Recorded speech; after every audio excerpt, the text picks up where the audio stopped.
Off talking about eliminating preliminary inquiries.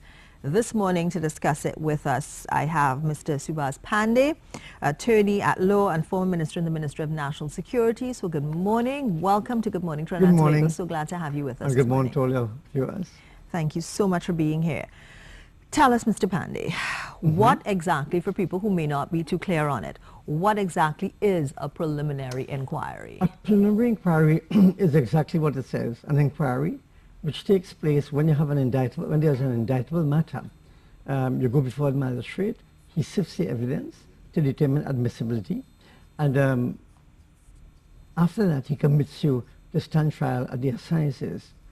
Sometimes at the PI, the matter could be dealt with and completed there. Most times the matters go before the High Court. So what they are trying to do is to remove that preliminary inquiry which takes place at the magistrate courts, and you go straight to the High Court for trial. Now, they say the purpose of doing this is to basically speed up trials, because there's the backlog in the courts, to speed up trials, Yes. to avoid instances of two trials sometimes. You know, people have the preliminary inquiry and then another trial. But there are side effects, there are disadvantages to this as well, if you do that. I think the doing a preliminary inquiry is inevitable. However, what is happening is sometimes you have people being discharged at the PI. And the situation right now is that if you fall into that line immediately at the High Court, the backlog at the High Court is greater than the backlog at the Magistrate's Court. And as such, you might wait a very, very long time in order to get a trial date at the High Court. So what happens if it is actually moved, apart from the backlog of cases, because there is a backlog? There's a backlog. So what happens if that preliminary inquiry is actually removed? What happens If to the people? preliminary inquiry is removed, my view is that the backlog will be increased at the High Court unless something is done immediately. What has happened now is that they are saying that after the police, the new situation will be, after the police conducts inquiry, takes the file to the DPP, and the DPP now will file an indictment within 3 months. After 3 months, the defense must file their reply, and then it proceeds on to the High Court before the causeless hearing, and you move on to a trial. But right now, to get a trial date is, you're looking at 2 and 3 years to get a trial date. Some cases 10, some cases 17. So I do not know what will happen, how we will deal with that issue when we bring this new system into play. But what is more frightening as to, of this act is, it says that if the police sends a file to the DPP and the DPP does not indict, after a year, the person can apply to the High Court to have his matter dismissed. Now that means any indictable offense, from murder, the highest fraud, everything goes through the window. The People's Partnership, when they came into government, they excluded blood crimes. They say only non-blood crimes will be thrown through the window. In this case, it means that a criminal who has committed murder and his indictment has not been filed, within a year, he could apply to a judge to be released. That is frightening. My humble view is that what we should do is put a bar that very serious crimes, whether they be blood crimes, non-blood crimes, they should not fall under this. Let's take matters, let's say, if you could get up to 10 years, you may get 10 years. Those are not very serious offense when you compare to murder and rape. Those probably should fall at the side, could fall at the side. But any matter above where somebody can get over 10 years, those matters must be kept in the system at all costs. Now, another problem with the new system is that what will happen is that what the DPP will do, he will not take the file. When it's submitted, he keep on sending it back to the police to put the file in order. And by so doing, it could take a number of years to have the final offer or an order. For example, let's take the matter with the former AG. Up to now, the file hasn't reached the AG's desk yet. And what is happening is, this piece of legislation is putting a strain on the DPP and the defense, but it's putting no time limits on the police in order to complete investigation. So then the delay, if the DPP doesn't want to be caught, what the DPP will send back the file. And therefore, since there's no time limit for the police to put forward a file, then you may have front-loading delay with the police. Well, I wanted to ask if there was a time frame in which the police had to submit any sort of evidence, information. No, that's the effect in this thing. And then another thing is that if you commit a summary offense, like a slap somebody, you have 6 months in which to do the claim. But the law says that when you are dealing with an indictable offense, there's no time limit in which to bring the case. So the police has all the time to sit on the file, do nothing about it, and nobody can do them anything. So maybe to make this act work, or this bill work, what you probably need to do is put time limits on the police also. So then you'll have the system expedited at initiation down to the end. So this, to me, is one of the defects in the... Now, can you just give us some examples, though, for people who may not know, of indictable offences? What would fall under indictable offences? Okay, indictable offences are the very serious offences which your trial must be before a judge and jury. For example, rape, fraud, murder, manslaughter, the most serious ones, those are the indictable offences. The less serious ones are assault, occasion, bodily harm, larceny of a motor car. Those are the less serious ones.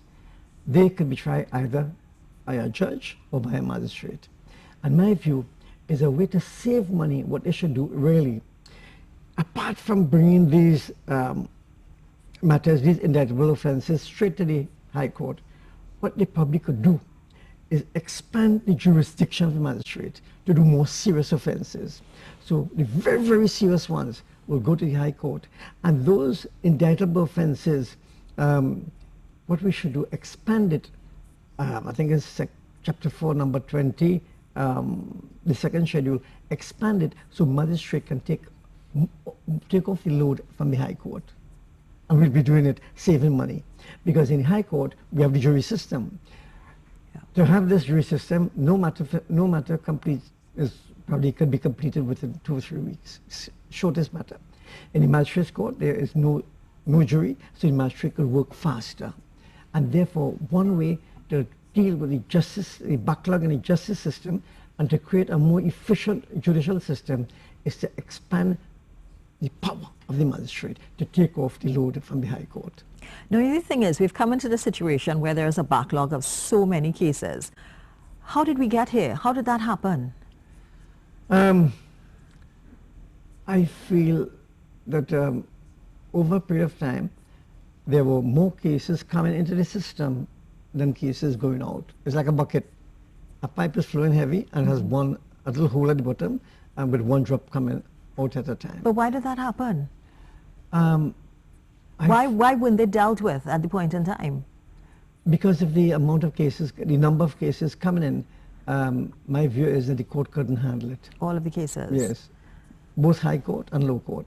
But the Low Court has gone further than the High Court, and the backlog in the Magistrates Court, most of them probably 3 years, 4 years. But in the High Court, we have cases from 1997 in the system. Is it also a problem with legislation as well, not just a backlog of cases, so many things happening and there's a backlog, or is it the system, the judicial system that we're now under, that there's so many technicalities and so many different things that need to be done that's actually holding back the course of justice? I suspect both, because as we pass legislation, we put more greater workload on the judiciary, and there has not been a commensurate expansion of the judiciary to match the increase in legislation which uses judicial time. Okay, so what should be done, though, as we come back to the preliminary inquiry? Yes. eliminating it or not? What should we look at? I feel that there should be a hybrid system where the very serious matters don't waste time in the magistrate's court, because in any event, 9 out of 10 times you're going upstairs. But less serious crimes, open the system, give the magistrate more power, and both high court and low court will be working in tandem to deal with the problems. What about removal of juries? Because I think there was a time that India actually did that, where there were no juries. I forget exactly the time period that they did it. Yes. But what about removal of juries as well? The question is that you may have to look and see the quality of judges, and the method of appointment of judges is a very serious issue. We need to deal with those issues first. Those are very touching issues to the administration of justice. And those circumstances, we need to put many things in place before we remove a jury. Because of the smallness of the society, whether judges read the positions from the DPP before he is at home, and then he makes up his mind even before, or he gets a certain position even before he comes to court.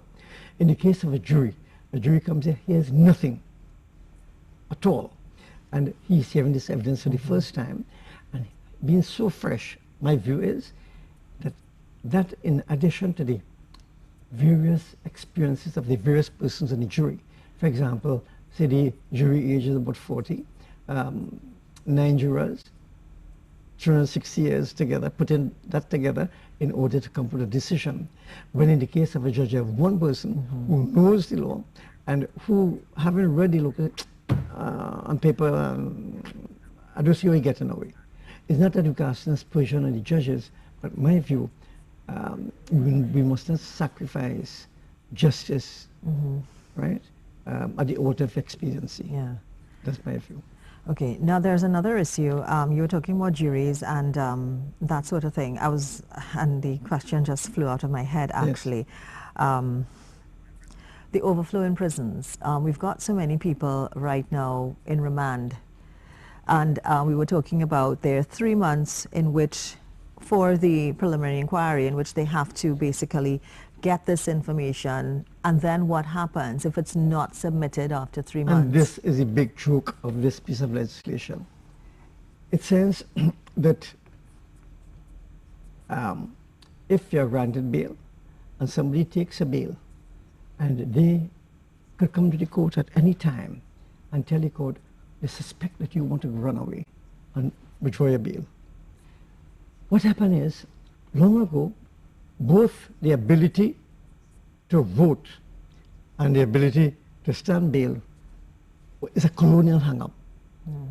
Only those who had land could either vote or stand bail. And what has happened is most of the persons in custody are landless people.